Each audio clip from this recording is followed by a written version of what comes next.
no matter where you start isn't where you have to finish, and just keep believing and keep pushing. And that whole thing, like you said, if you're not stretching, you're not moving big enough. This is Stay Paid, a sales and marketing podcast on a mission to help you close more deals and retain more business. Welcome to another episode of Stay Paid. I'm Joshua Stike along with Luke Acree. And before we bring on our guest today, we'd love it if you take a minute to subscribe to Stay Paid on Apple Podcast or on Spotify if you're not already subscribed. And while you're there, drop us a review to let us know how we're doing, and we'll read it here on the show. Our guest today is Misty Bolt, better known as MedicareMisty. She's a top producing independent insurance agent with over a decade experience helping seniors and making things a little easier for them when learning about and feeling comfortable with their healthcare options. Misty, welcome to Stay Paid. Thanks for being here. Thank you for having me. I'm so excited. Misty, I'm super excited to have you on the show. Misty is an incredible relationship builder and just an incredible energy. I know this because I got to go out on the road with Misty for a couple days on the Ultimate Agent Tour. And I'll tell you, this is a testament to who you're about to listen to today. So, we were out on the road doing this kind of speaking tour, and Misty came along to be a part of it, to support it, to network, to be a part of it. And it just shows you like she's so willing to put herself out there, spend money on her personal development, spend money on getting in the right room, spending money on being around the like-minded people. And that really is one of the keys to success. People rarely think of it that way, that, hey, you've got to get yourself in the right room, but it is so powerful to do. So I'm super excited to have you on, Misty, super excited to dive into how you've built your business. If you can kind of just share with the audience who you are, how you even got into insurance, that would be awesome.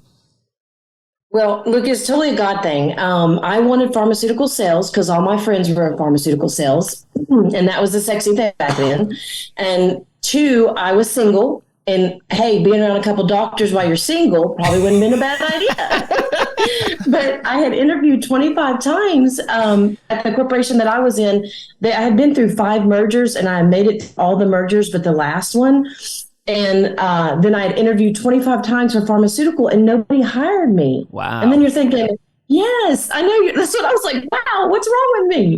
But it's funny, though. It's more than just a God thing, because I can't pronounce half of those prescription drug plans anyway. I would go into a doctor's office and be like, who are you now? You can't even pronounce the drug you're selling me. So this lady came in and she said, hey, do you want to do Medicare? And I'm like, what's Medicare? And she's like, I'll teach you everything you need to know.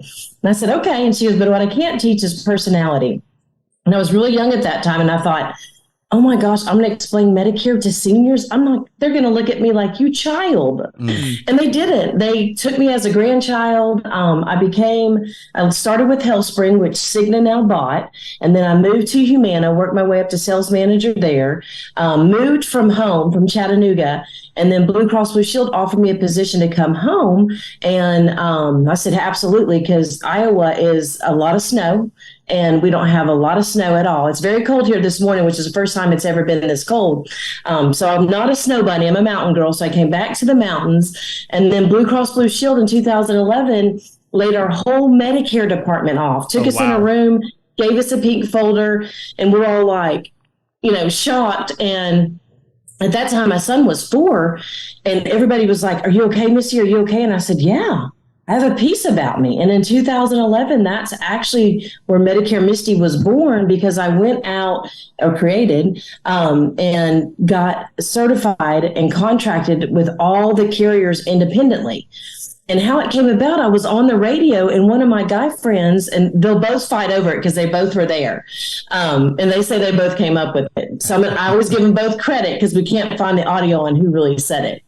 But he said, MedicareMisty's here. And I went, yeah, she is. And so from there, I just took it.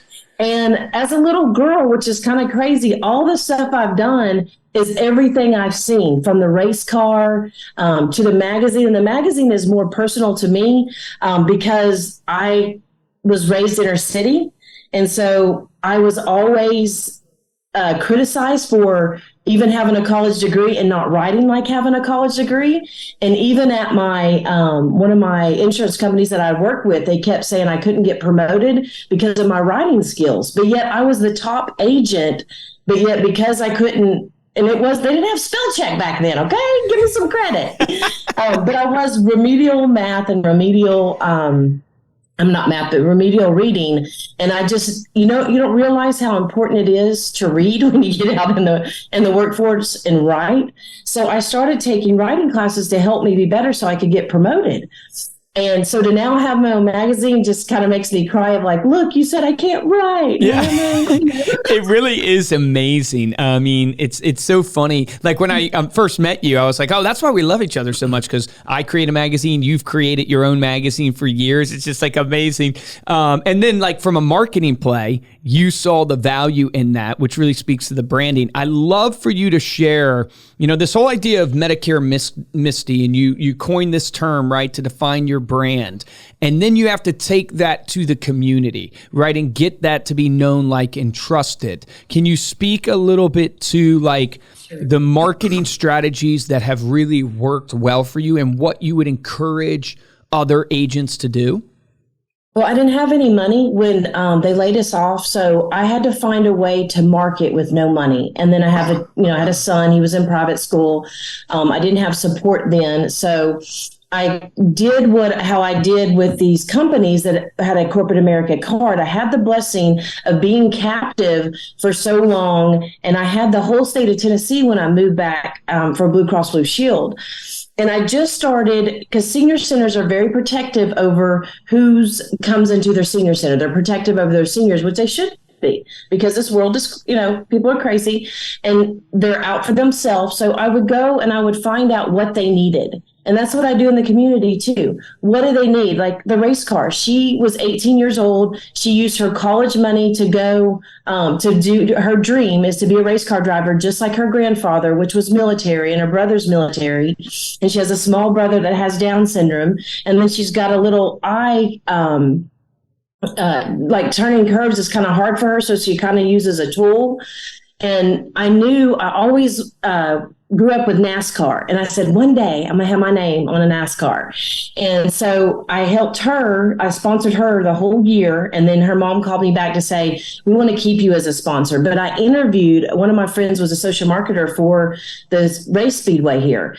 And she said, now make sure you interview, because you don't want someone that can mess your brand up, because you're going to be on their car. So I interviewed a few of them, and then, I heard feedback from other people. And then once I met Danielle, I was like, she's totally me. She just wants someone to help her get her dreams filled. And as a little girl, that's what I always wanted. My parents being so young, I didn't have the option of, I think the woman, Lisa, that got me into Medicare is probably my inspiration and goal, because she mentored me to this. I started as nothing and I blew it up to something. And I knew, like Coca-Cola, McDonald's, I kind of watched them. And then just things as a little girl, the jingle. My jingle song was from watching Journey take those songs. You have a jingle? Yeah, you have a jingle? Yeah, I have my own jingle. All right, you got to sing it. I'll send it to you. Yes. And I play it all through the commercials, all through the on the radios here and TV, everything, because songs stick in our head. How do we learn the ABCs? Through singing. How do we learn Bible verses? Through singing. So once you hear a song, it sticks in your mind. So I want them, to hear my song when they turn 65 or they need health insurance. They think, MedicareMisty. And then I got involved in the chamber, the Business BNI, Business Networking Institute. Yep. And that whole group teaches you by helping other people. It's like having 20 people working for you, but you only have to pay one annual fee. And then just finding people that were looking. One of the guys that I'm on one of their channels, he wrote a child's book, which is one of my next goals and dreams. And so I said, hey, he wanted to get it to the school and donate the book to the library. So I said, how about I buy the books and then I'll go with you to do the commercials, because he's reading the book to the children. And then he left a couple pages out for the children to finish the story. And so I went with him. I bought the books. We donated them to the school. And then in the commercial, he put, buy Misty. And so I just keep doing that every time I see an opportunity to help somebody. God says in the Bible that when you help somebody, you get what you want, and you can never outgive him. So there's never been a time, that I have given and not received in return. And it's been financially, it's been spiritually, it's been, and just to see, Danielle to fill her dreams, Greg to fill his dreams, all of those people that I'm helping are also helping me get my name out there. And so that's what I take time to do. And people will come to me and ask to donate, hey, will you help us do this? Will you help us do that? It's amazing. I'll do it all. Yeah. It's amazing because you're saying all these things that the big brands do. And you said you're looking at the Cokes of the world, and most people limit themselves. They don't think, I can be the Coke of the world or do what they're doing. You've got Race Car, you've got your ads, you've got your magazine. I have to ask, has the budget been an issue? Has the actual cost of all of that hurt at all? Or has it been slow and steady enough where you've kind of grown it over time? I will say my husband will say it has, but it hasn't. I mean, it really hasn't, which is crazy because I was able to do the trip that, Luke and I did, too. And I'm doing something more big stuff that is coming, locally. And I've never dreamed of, I have a check that I still haven't written yet that I wrote in 2015 of the amount of check that I want to write. And so I'm not there yet, but it stretches me every time I write that, bigger check and bigger check. And so it hasn't. We've never been without electricity. We've never been without food. I've never been without great meal, So no, I mean, at all. It's just gotten me to that next level of faith and bigger and things. And that's why I love the coaster of dream bigger, because where I come from, and there's several children that are like me, which is, one day I'd like to have a school to be a business school to help children, a foster home first. Wow. And then a school to help them, teach them business, because all through Medicare, I learned how to save, because my parents didn't, still don't, how to save, how to build, what to have, long-term care insurance, Social Security, saving. None of that stuff was taught to me, and it's not taught in school. Yeah. In college, I got out and I'm thinking, I haven't even started my education. Education came by hitting the pavement, by being doors slammed in your face. And, even doing MedicareMisty, that I've had to fight for that because, competition didn't like the competition, it's part of Medicare, it. Medicare Mary came by and Misty was like, no way, beat him into a pulp. Talk to us a little bit about the race car thing is super unique, right? Yeah. So are you still sponsoring the race car or no? Yeah. Okay. Yeah, absolutely. So when you look at your business, have you been able to track business from it as an overall brand play? Do you hear it all the time? How do you know every year, hey, I'm going to renew this race car sponsorship? So you're going to laugh. So before I got my new upline, I was just spending and I wasn't broke. So I just kept spending and spending and spending because at that time I hadn't been taught how to track it. That was my tracking. Comes out, comes in, comes out, comes in. Nothing's negative. So my upline was like, no, what? You can't do that. Even my husband was like, you can't be doing that. What's doing? So we keep everything separate. So he taught me how to use a phone number that tells you what's working and what's not working. So now I do that, and now I see. But I will tell you, even looking at those numbers, as you know, some stuff costs a little bit more, but you still have stuff coming in. Yep. And then I kind of tweak this stuff that's too much. I'm like, how can I save in this area to keep my dream still going? Love it. I'm looking at sponsors. I've sponsored so much stuff. I like my TV show. I have my own talk show, my own radio show, and that magazine. I put all that together for free. I put everybody in my magazine, in my podcast, in my TV, all that for free. And I know there's another level where I can ask for sponsorship to get this to the next level, or at least to break even on it. Yep. And as you know, when you're starting these little businesses too, it takes time to get credibility to have that. Well, I have it now, and it's starting to pay off. But some of them have been, and the race car is really cool because it's a different avenue of people, which is really cool. And we're in the South. We are big NASCAR people. So that's been cool. The golf courses are cool to me too. It connects you. Yeah, it connects you to your audience. It reminds me of like Grant Cardone. If you listen to a little bit of his talk when they were interviewing him, he did a big event called 10X in Miami where he rented out Marlin Stadium, 30,000 plus people, and he chose to do it on Super Bowl Sunday. And he had 16 executives at the time where he polled them and said, "Should we do this event?" And every single one of them said no. And he goes, "I'm going to do it anyways," right? Because he just believed I can do this. And he said, I did it for two reasons. One, it stretched me and it put me out of my comfort zone. And he said, two, there's no competition on Super Bowl Sunday. So everybody who doesn't watch the Super Bowl or doesn't really cares more about their business or whatever, he said, there's no other competition. Nobody else is going to throw an event. And he ends up packing out the stadium. And he says he loses money, right, on the actual event. But he says from that event, he went to 19 different countries, spoke all over the world, got so much PR, it blew his brand up. And your story reminds me of that philosophy, basically. It's like you're sponsoring the race car, you're doing the magazine, you are doing a podcast radio show, you're doing all these things that it's very hard to track direct response, like one-to-one type response. But your brand has been massive, and you don't have to be shy. You're doing quite well in the Medicare space. I mean, you are a top producer in the Medicare space, all because of that brand. Yeah, and I think what the coolest thing is to anybody that's watching is it's something inside you that tells you that you're bigger and better than you are. And I don't want to cry, but I think that the only reason that more people aren't doing this is they don't have the belief inside of them.